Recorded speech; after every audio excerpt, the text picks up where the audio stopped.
Whereas in our previous module, we looked at an airway bill for air freight shipments.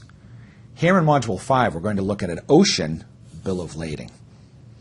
And as I may have mentioned, you can use an analogy for cargo, just like a passenger on an aircraft or a ship if you go on a cruise.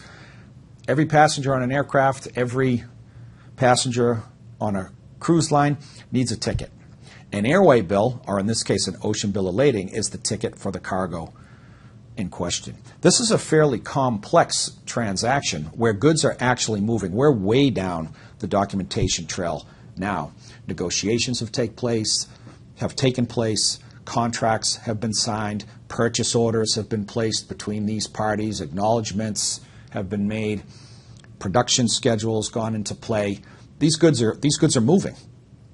So it's important to realize how far down the documentation trail we really are. And this was designed in such a way that it's a little complex and illustrates some key points that we need to think about as a seller.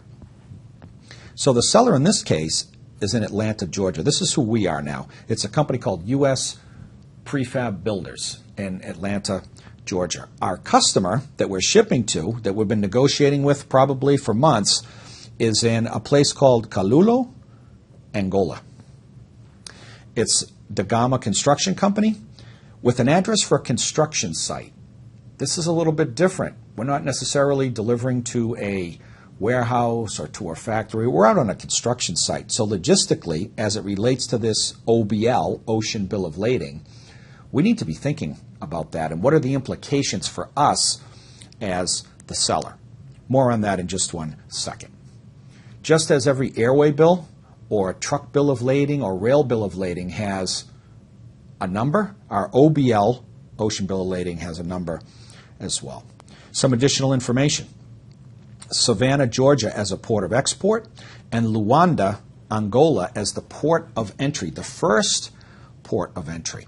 So when I look at this Ocean Bill of Lading, if I had never seen it before, a couple things quickly come to mind.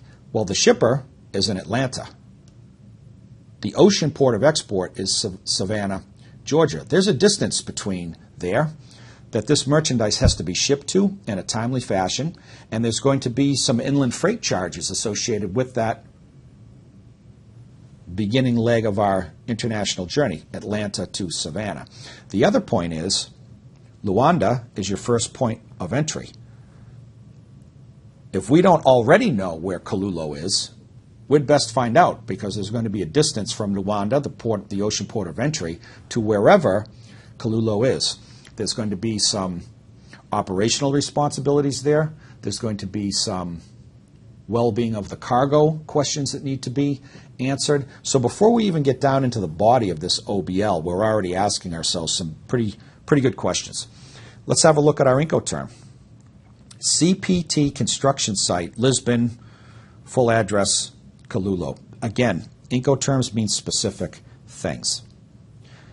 Luckily for us, in the special instructions section, that meaning of CPT, construction site, is spelled out. The question becomes, is what is being said here consistent with what CPT really means? Let's check.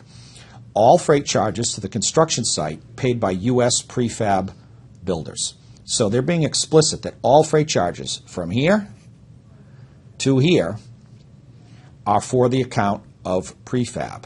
However, local customs clearance, that's in Angola, duties and taxes for the account of Da Gama Construction. Without going into too much detail about what CPT means, this instruction is consistent with what CPT means, which stands for carriage paid to.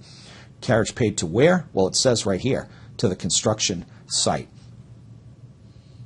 With the exception of local customs and such, which is the responsibility of Da Gama. So in essence, U.S. Prefab is prepaying all of the freight. The inland freight from Atlanta to Savannah, the ocean freight from Savannah to Luanda, and then after goods clear through customs and Da Gama gets through paying for all that, U.S. Prefab comes back in and pays the inland freight from Luanda to Kalulo. Hence the need to know the distance and the cost from Luanda to Kalulo. Okay, so we're clear on that. What we haven't said yet is that there's 10 40-foot containers.